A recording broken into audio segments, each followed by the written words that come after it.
ये जो युद्ध लगातार इतने दिनों से चल रहा है उसमें रूस के पोंटून पुल पर यूक्रेन का हवाई हमला हुआ है। रूस के पोंटून पुल पर हुआ है हवाई हमला। यूक्रेन की एयर स्ट्राइक का लाइव वीडियो भी सामने आया है। यूक्रेन के हमले में रूसी पुल पूरी तरह से तबाह हो गया है। रूसी फोर्स की आवाजाही के लिए यह पुल बना था, लेकिन अब यह पूरा पुल तबाह हो गया है। तो देखिए किस तरीके से यूक्रेन की ओर से स्ट्रॉन्ग रिटेलिएशन जारी है और कोशिश लगातार ये रहती है यूक्रेन की कि वो पुलों को ध्वस्त कर दे, जिससे कि आर्म्स एंड एम्युनिशन रशिया की तरफ पहुंच ना सके। पॉन्टून ड्रीम चकनाचूर कर दिया है सेवरोडोनेट्स्क में। आपको बता दें, पश्चिमी लुहांस्क, सिवरस्की नदी, पूर्वी लुहांस्क, यहां था पॉन्टून। यूक्रेन का हमला हुआ यहां पर, रूस की बटालियन खत्म हो गई। और आपको बता दें कि रणनीतिक तौर पर नदी पर बना पुल बहुत ही ज्यादा इंपॉर्टेंट था। रूसी सेना पुल पार कर जाती तो पश्चिमी यूक्रेन पर कब्जा हो जाता, और यही वजह थी कि यूक्रेनी सेना ने इस पुल को ही उड़ा दिया। पश्चिमी लुहांस्क के बहाने यूक्रेन रूस के टारगेट पर था।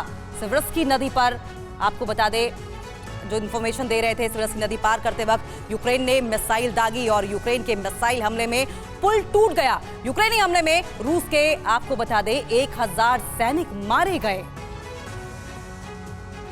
और ये देखिए आप, ये रणनीतिक रूप से बहुत महत्वपूर्ण खबर है। और आपको याद होगा कई जगहों पर, मसलन कीव के पास भी इरपिन में वो उस पुल को तोड़ दिया गया था ताकि रूस की सेना आगे न बढ़ने पाए, कीव की तरफ न जाने पाए। वहां सिचुएशन जाहिर है बाढ़ वाली बन गई थी, क्योंकि नदी का पानी फिर इधर उधर फैला था और वहां बाढ़ की स्थिति बन गई थी। लेकिन कई जगहों पर यूक्रेन ने ऐसे कदम भी उठाए हैं जो देखने पर यह लगता है कि इसके लिए नुकसान वाले होंगे, लेकिन असल में उसने रूस को रोकने का काम किया है। जनरल सिन्हा, इस पर आपका कमेंट चाहूंगा मैं। कोई भी सेना का जो टैंक्स एडवांस करता है तो जो टैक्टिक्स है वो है डिले एंड डिस्ट्रॉय।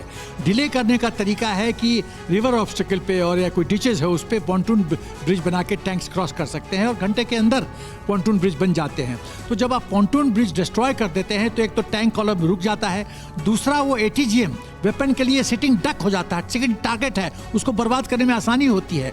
तो टैंक का जो फॉरवर्ड मूवमेंट है वो इम्पीड हो जाता है, रुक जाता है, और जो गति, जो लड़ाई की गति है उसमें गिरावट होती है।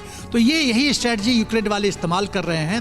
लेकिन मुझे लगता है कि कहीं ना कहीं रूस चूक रहा है कि जो ATGM का जो उसका डिपो है या जो बेस है उसको क्यों नहीं ध्वस्त कर रहा है, क्यों नहीं ये क्षमता, एयर सुपीरियरिटी पूरी तरह से रूस ने हासिल नहीं किया है, ATGM को पूरी तरह से ध्वस्त नहीं किया है, उनके rocket launchers, artillery weapon system को नहीं डिस्ट्रॉय किया है।